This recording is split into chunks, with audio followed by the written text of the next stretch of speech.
Sir, आज जे आपण 11:11ला सकाळी 11:11 कालभैरव मंदिरात दिवे लावले, तर त्याच्याबद्दल थोडीशी विस्तृत माहिती सांगा. 11:11 हा जो आकडा आहे ना, याला म्हणतात एंजल टाइम किंवा एंजल फिगर. 11:11ला फार महत्व आहे. 11 नोव्हेंबर म्हणजे 11:11 सकाळी 11:11 आपण 1111 दिवे इथे लावले. बरोबर? करेक्ट. का लावले? तर सहस्त्र दीपदान फार कमी लोकांच्या हातात नव्हतं. कुठे कुठे करावं? शंकराच्या मंदिरात करावं, विष्णूच्या मंदिरात करावं, देवीच्या कुठल्याही मंदिरात करावं आणि कालभैरवाच्या करावं. तर हे मंदिर आपलं काय आहे? शिव कालभैरव आहे. म्हणजे आपल्याला डबल झालं. कशा काठी आहे? मोठ्या डॅमच्या काठी आहे. किती वर्ष जुनी मूर्ती आहे? कमीत कमी 500 वर्ष जुनी मूर्ती आहे. मग या कालभैरवाचं वैशिष्ट्य काय? हा शंकराचा गण आहे. म्हणजे शंकराचा हा सेवक आहे. हा अत्यंत उग्र आहे. हा द्वारपाल म्हणून किंवा रक्षक म्हणून करतात. तर म्हणून याच्याकडे काळाला कंट्रोल करण्याची ताकद आहे. तर तुमच्या घरामध्ये आजारपण खूप असेल तर हा कालभैरव तो थांबवतो.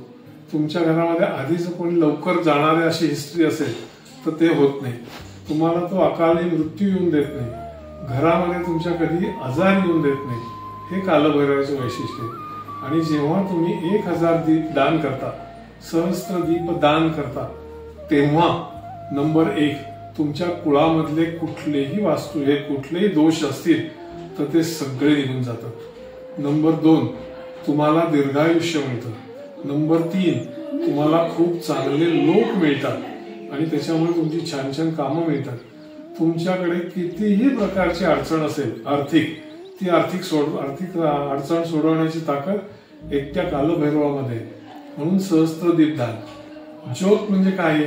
अग्नी आहे की नाही? आपण तो चार्ज केला आपल्या फायरप्रमाणे, तर तो तुम्हाला कायम मदतच करणार आहे. नंबर 1. नंबर 2, काही घरांमध्ये काय म्हणतात त्याला, मतिबंद मुलं जन्माला येतात. नंतर काय त्यांना बोलता येत नाही किंवा ऐकू येत नाही, असे ज्या घटना घडतात, ह्या जो पुढे जाऊन घडायला. आता आपल्याकडे एक मुलगी आली होती, तिच्याकडे टाळूच नाही. तिला मांडीचं काढून काढून चिकटून टाळू करायचंय. अशा घटना तुमच्या घरामध्ये कधीही घडणार नाही जेव्हा तुम्ही सहस्त्रदीप दान करता. आता सगळ्यांनाही जमेल का? तर नाही जमणार. त्याला एक पर्याय दिलाय नारद पुराणामध्ये. काय करा? तुमच्या जवळचं मंदिर शोधा, पण ते मंदिर जागृत पाहिजे. तिथे जाऊन तुम्ही लावा. 1000 एकदम लावायला जमत नाही आपल्याला. ठीक आहे ना? ठरवून घ्या. रोज 10 दिवे लावा.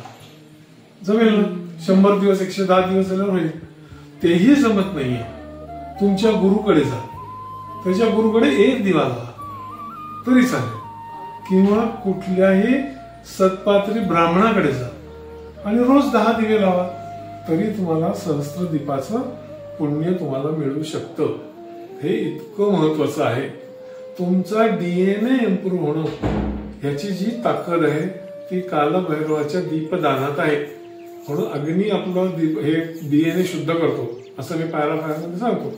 तर हे डीएनए शुद्धीकरण आणि तुम्हाला भरभराटीला नेणारा हा दिवस आहे. म्हणून 11:11 वेळ 11:11 एंजल टाइम आणि दिवे पण आपण लावतो 1111.